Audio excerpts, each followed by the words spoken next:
Networking is not a polite word for being social, for shaking hands or collecting numbers, for smiling long enough to be remembered. That's all visibility, being seen by people.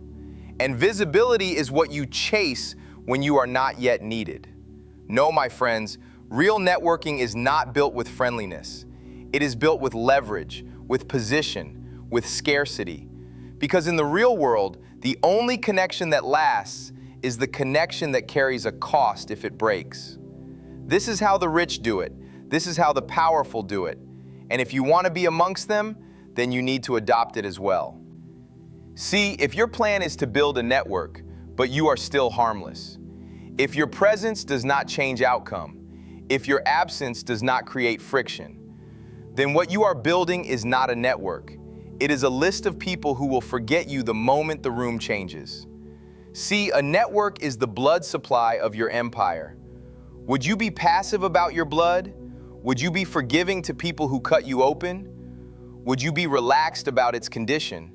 See, that is the attitude of the forgotten and the insignificant, so watch out for it and take this serious. Now, you're going to learn what networking actually is.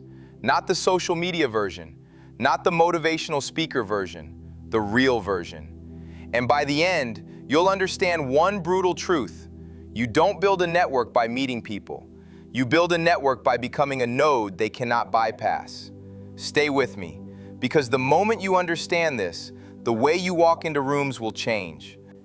And watch out for the lies they have been feeding us for all this time. They claimed, your network is your net worth. While almost everyone starts with little to nothing and builds their empire almost entirely on the ability they have. Then they said, relationships are everything. If you are the son of a well-known individual, then you got it. Otherwise you don't. Well, how do you think daddy made it? And then there is the classic, just get out there and meet people. Really? Do you think somebody will be shaking the hand of a nobody just because? And see, this one sounds legit, but it's still a lie. Opportunities come from who you know. Well, if this was true, then you shouldn't get in the water until you know how to swim. It all sounds clean, sounds hopeful, sounds like effort equals reward. But notice what it secretly teaches you. It teaches you to chase, to approach, to request, to position yourself as the one who needs something. And power does not respect need. Power detects need the way animals detect fear. Not because people are evil, but because hierarchy is not built on morals. It is built on signals. And the signal, I need your attention, always reads like lower rank. That's why traditional networking has a ceiling. You can be the nicest person in the room and still be treated like background noise. Because the room does not reward niceness, it rewards weight. The question is never, is he a good guy? The question is, does he matter? And that's the first illusion to break. Networking is not collecting people. Networking is arranging incentives. It is engineering the conditions where people choose to stay connected to you, not because you asked, but because disconnecting would cost them something. That something can be money, it can be access, it can be information, it can be speed, it can be credibility, it can be protection, it can be opportunity. Whatever it may be, it must be real, and it must be tied to you. A network is not made of conversations. A network is made of dependency pathways. And the higher you go, the more the game becomes this. Not who can I impress, but who cannot afford to ignore me. That is the difference between socializing and networking. Socializing is vibe. Networking is position. Socializing is being liked. Networking is being useful. Socializing is being included. Networking is being required. Now here's the part most people don't want to hear. If you are currently trying to network a lot, it often means you have not yet built enough value to pull people toward you. That doesn't make you weak, it makes you early. But you must not confuse motion with movement, because you can attend events for years and still remain an outsider. Why? Because you never changed your role and you stayed a visitor.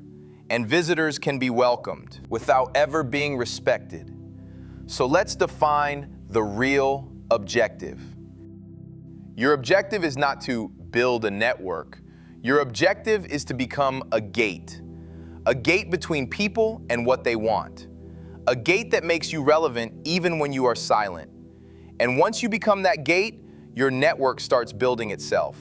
There are levels to this, and if you don't understand the levels, you will waste years. Level 1, survival networking. This is what most people do. They meet, they exchange contacts, they follow up, they like posts, they ask for coffee, they try to stay in touch. This helps you survive. It can get you minor opportunities. It can keep you in the loop, but it rarely changes your position. Because level 1 networking is based on friendliness and effort, not leverage. Level 2, asset networking. This is where the game becomes serious. At level 2, you don't approach as a fan, you approach as a solution. You enter with a contribution already prepared. You are not asking, "Can you help me?" You are implying, "I can remove friction from your world." Level 2 networking creates respect because it reverses the power dynamic. And the moment you reverse the dynamic, the room reads you differently. Level 3, power networking.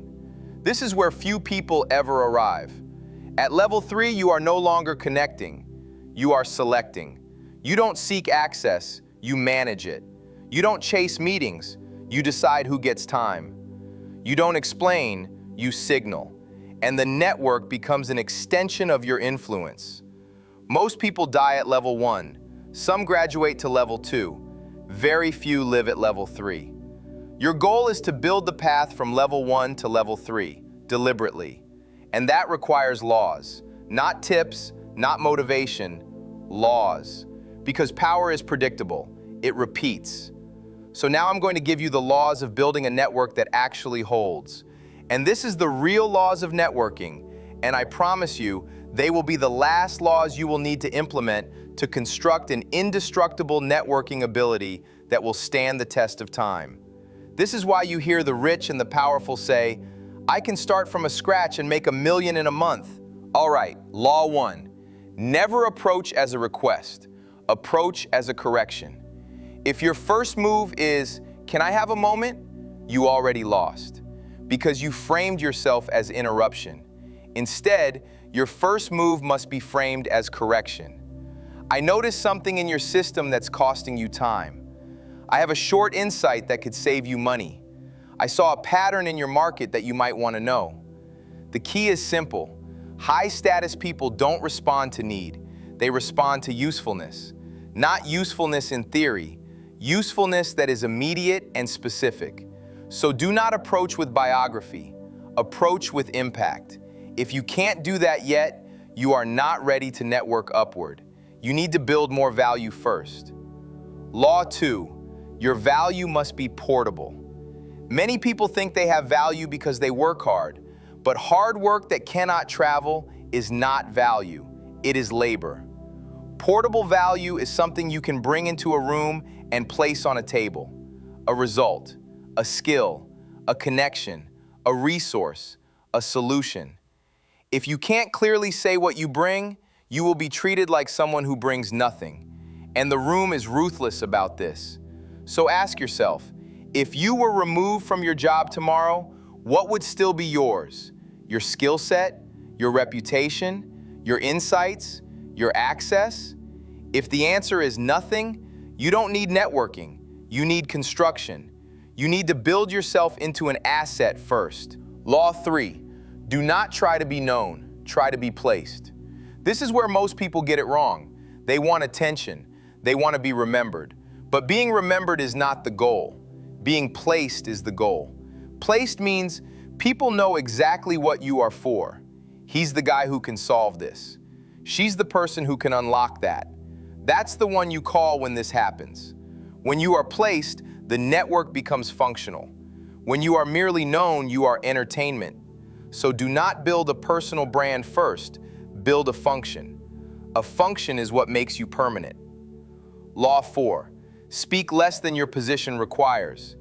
The fastest way to ruin networking is to talk like you are auditioning. oversharing, explaining, proving, trying to be impressive. That behavior signals insecurity. Powerful people do not fight to be perceived as valuable. They behave as if their value is already assumed. So your goal is not to impress. Your goal is to create curiosity while remaining controlled. Say less, but make what you say precise. People don't respect volume, they respect calibration. And in rooms where power is present, every extra word is a tax. Law 5. Observe the hierarchy before you touch it. Here is a mistake that destroys people. They walk into a room and speak to whoever is loudest. But loudness is not power. Visibility is not control. Real power is often quiet, often seated, often not performing. So when you enter a new environment, your first job is not to introduce yourself. Your first job is to map the hierarchy.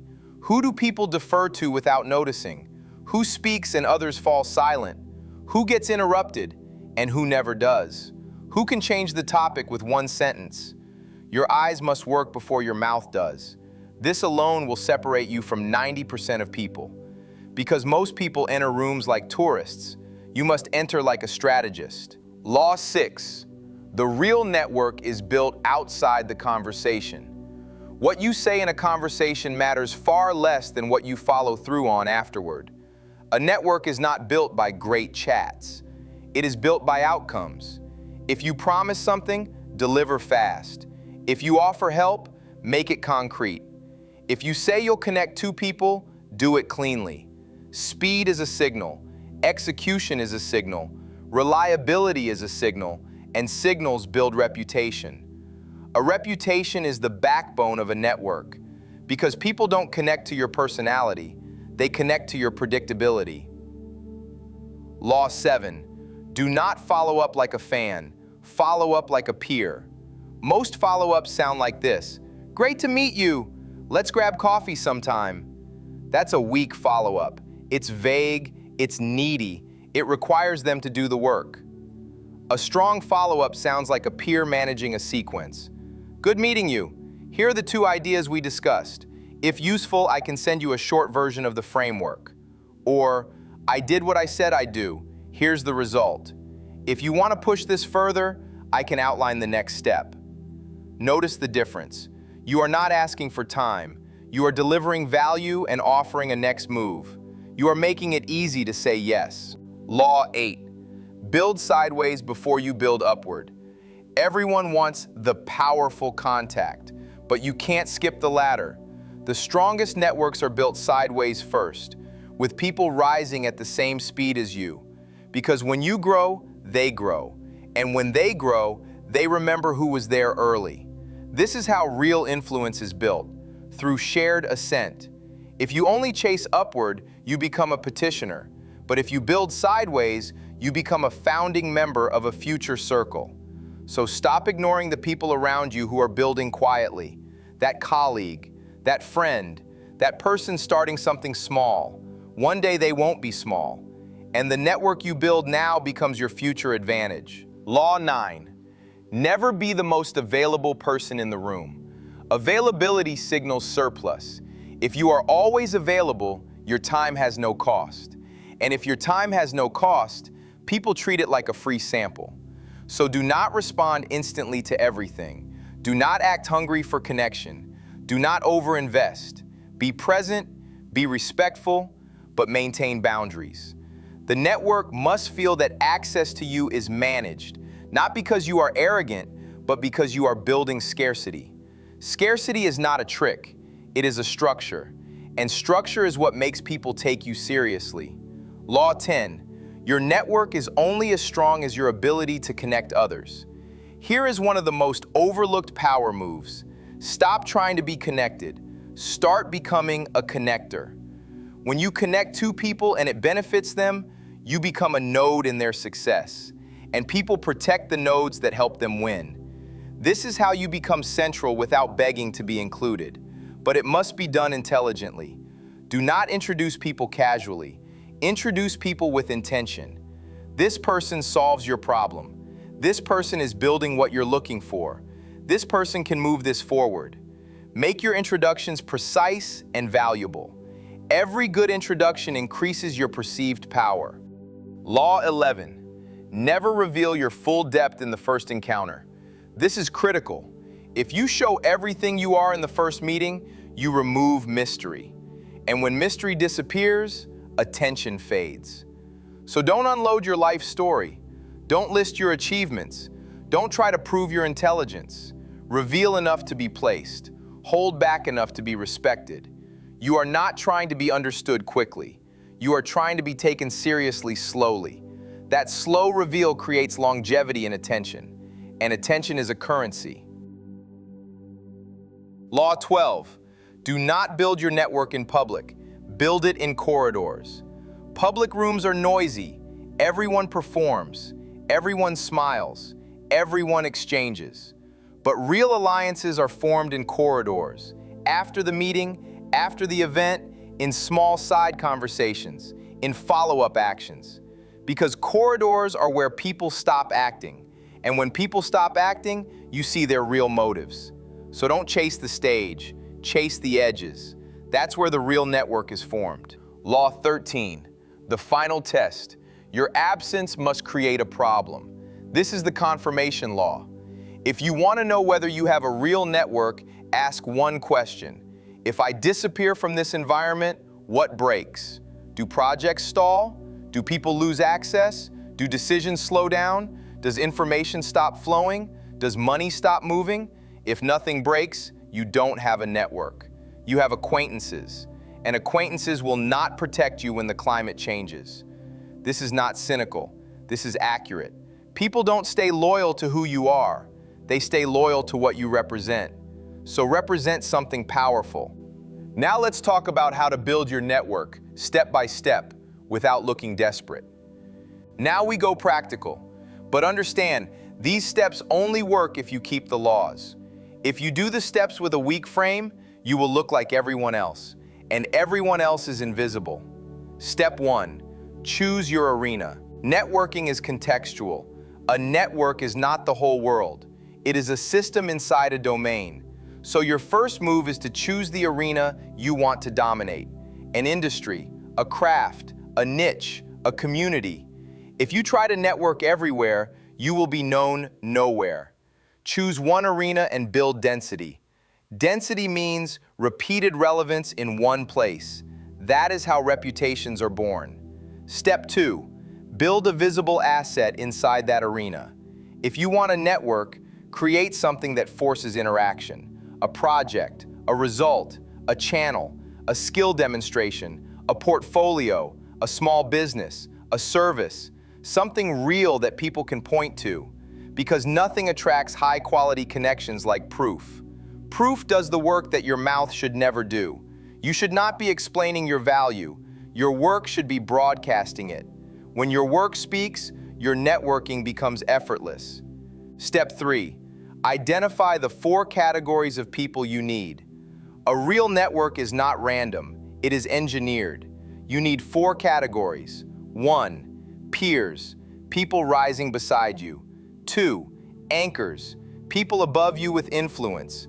3, operators, people who execute and build. 4, gatekeepers, people who control access to rooms, resources, or information. Most people only chase anchors. That is why they fail. Peers build your future. Operators build your momentum. Gatekeepers open doors. Anchors stabilize your reputation. If you only chase one category, you build a weak network. Step 4, create a reason to reach out that is not emotional. Never reach out just to connect. Reach out because you have something specific, a value, an insight, an introduction, a solution, a result. This is how you avoid looking like a fan. Even if you are early, you can still bring value. Value can be information, a small piece of research, a useful observation, a summary of something they don't have time to do, but it must be relevant to their world, which means you must do the work first. And this is what separates serious people from social climbers. Serious people prepare, social climbers perform. Step 5, learn how to speak in outcomes. In high-level rooms, nobody cares about your feelings. They care about outcomes. So you must train yourself to speak in time saved, money gained, risk reduced, growth unlocked, friction removed, speed increased, credibility improved. This makes you sound like someone who belongs in the room. If you speak in vibes, you will be treated like a spectator. If you speak in outcomes, you will be treated like a player. Step 6, use the small win approach. Do not pitch big things early. Earn trust with small wins. A clean introduction, a useful resource, a fast deliverable, a solved micro-problem. Small wins create a pattern, and humans trust patterns more than promises. Once you have a pattern of execution, you can move deeper. This is how a relationship becomes a network connection. Not by talking, by proving. Step 7, become known for one thing first. This is painful for many people because they want to be seen as complex. But complexity is not memorable. Choose one thing you want to be known for in your arena and make it undeniable. Once you own one thing, the network builds around it. People will introduce you as, he's the one who, she's the one who.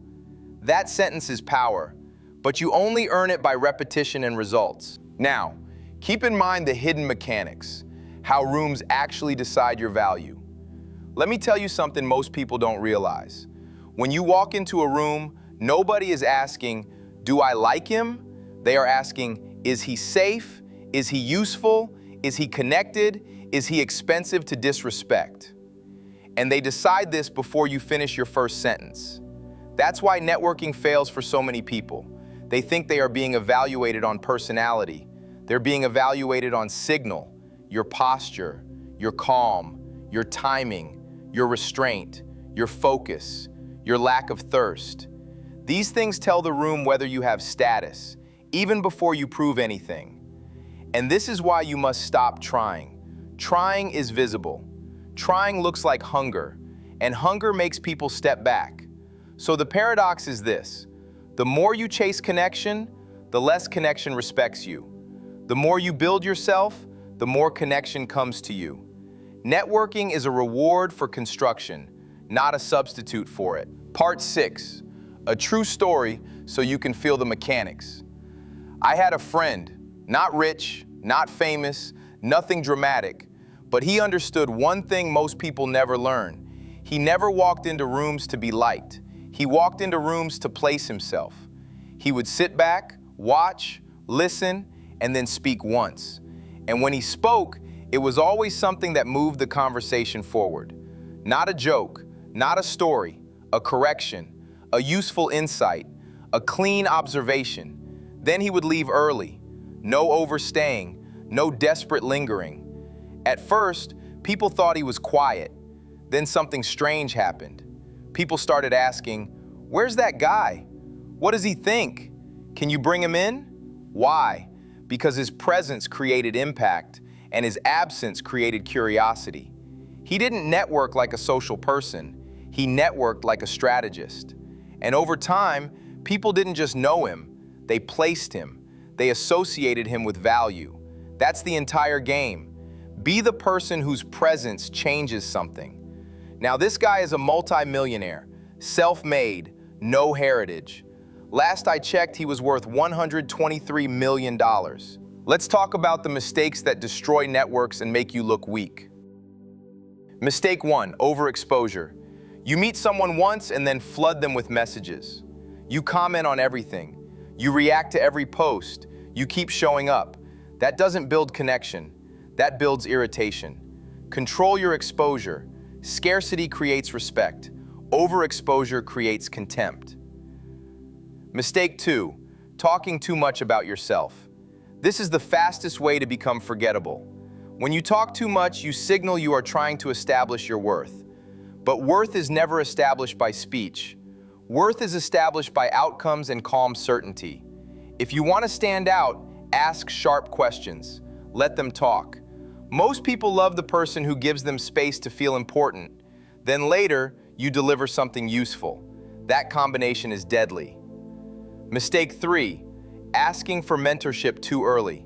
Asking for mentorship is often a disguised request for attention. High-level people hear it as, "Can you carry me?" If you want mentorship, earn it indirectly.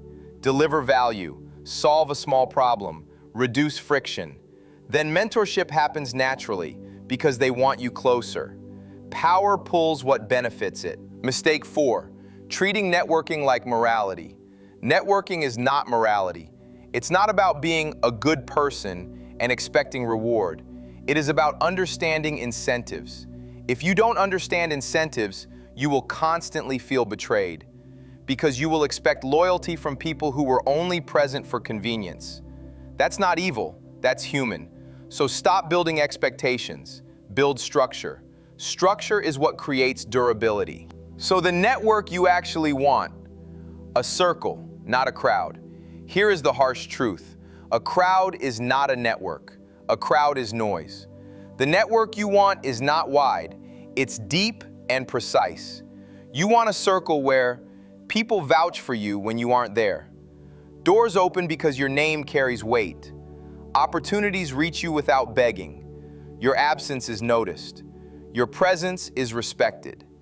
That is not built with mass effort. It is built with selective construction. And now I'm going to tell you the final frame that ties everything together.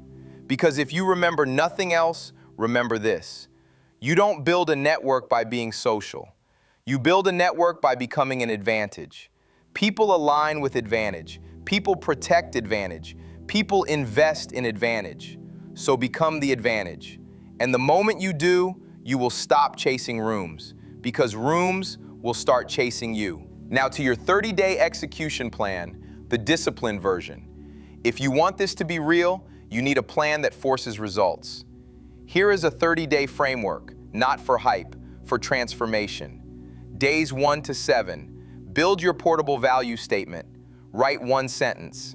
I help, type of person, achieve specific outcome by specific mechanism. Then prove it with something tangible, a mini case study, a piece of work, a demonstration. If you can't prove it, refine it until you can. No proof means no power. Days 8 to 14. Identify 20 targets across the 4 categories: 5 peers, 5 operators, 5 gatekeepers, 5 anchors. Study their world. What do they care about? What problems do they repeatedly mention? What do they complain about? What do they celebrate? Your goal is to learn their incentives, because incentives are the language of networking. Days 15 to 21. Create 10 value touches. A value touch is not hello, it is something useful. A short insight, a relevant resource, a clean introduction, a small deliverable. Send 10 of these across your 20 targets. No begging, no coffee requests, no vague talk, just value and restraint. Then step back. Scarcity must be part of the strategy. Days 22 to 30. Convert 2 connections into functional relationships. Functional means an exchange happens. They receive value, you receive opportunity, or information, or access, or credibility. If nothing is exchanged, it's not real. Do this twice, and you will have more real networking momentum than most people build in a year. The final truth. Most men never build a network. They build contacts. They build conversations. They build nice interactions. And then they wonder why nothing changes. Because a network is not kindness. A network is power arranged through people. If you want to be respected, stop being available. Stop being vague. Stop being hungry. Build something real. Speak in outcomes. Deliver fast. Protect your time. Connect others with precision. And then watch what happens. People will start mentioning your name when you're not there. Doors will open without you asking. Invitations will arrive without you chasing.